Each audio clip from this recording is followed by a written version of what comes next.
Tu vas bientôt aller à ta première séance d'ostéopathie et on t'a dit que la séance se déroulait en sous-vêtements.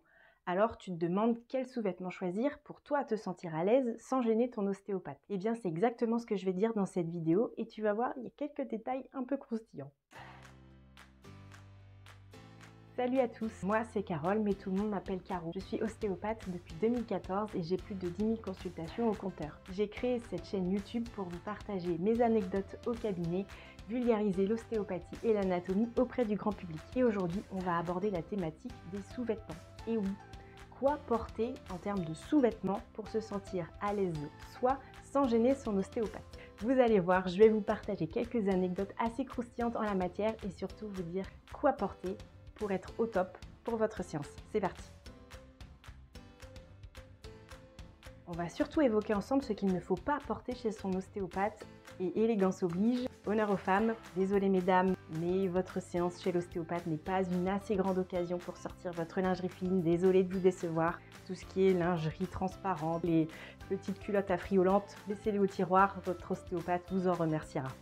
Ceci dit, en termes de transparence, j'ai eu des trucs sympas aussi avec des messieurs qui avaient des boxers tellement râpés, anciens et usés qu'ils ne se rendaient même pas compte qu'ils en étaient devenus transparents. Donc s'il vous plaît, mettez des caleçons assez récents pour que tout le matériel reste bien couvert.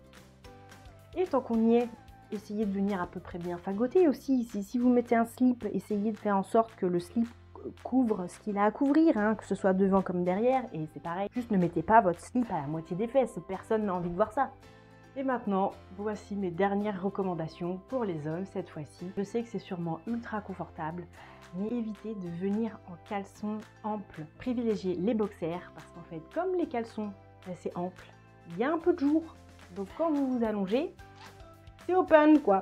On n'a pas toujours envie d'être confronté à ce genre d'image. Même si c'est pas volontaire, on va éviter d'exhiber ces parties à tout le monde. Voilà!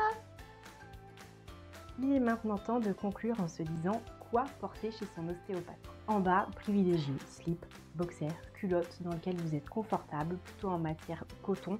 Les matières synthétiques peuvent parfois glisser et gêner votre ostéopathe dans sa pratique. Privilégiez donc le coton, privilégiez des sous-vêtements en bon état, récents, sans taches ni trous. Pour les patients les plus jeunes ou pour les patients très pudiques, vous pouvez proposer un short de sport assez ample, type short de sport collectif, ou des leggings pour les femmes, des choses assez près du corps, moulantes, couvrantes, noires, très simples. Vous pouvez proposer ça à votre ostéopathe et discuter avec lui de l'éventualité de le porter.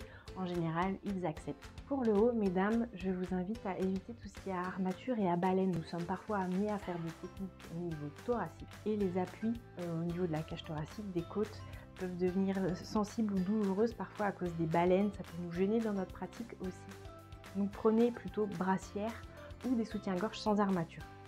Et c'est la même chose en matière de t-shirt. Si vous n'êtes pas trop à l'aise pour enlever le haut, venez avec un t-shirt assez ample, confortable, en coton. Voilà, pas des choses sophistiquées. Vous pouvez aussi proposer à votre ostéopathe si c'est ok de le garder ou pas, ou de le monter, découvrir parfois que le ventre ou que le dos. Il y a toute une matière à discuter. Si vous êtes extrêmement pudique, c'est tout à fait ok, on le comprend. Donc surtout, c'est un échange avec votre ostéopathe. Proposez-lui des alternatives et en général, il va accepter. Il vaut mieux que vous soyez confortable, sans gêne, sans crispation.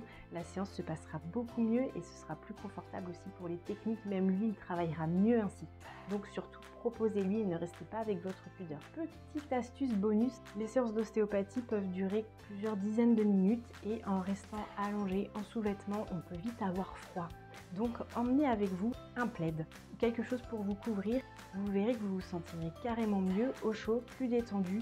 Donc emmenez-la dans un sac si vous avez cette possibilité et vous pouvez demander à votre ostéopathe de vous passer le plaid en cours de séance si jamais vous avez froid.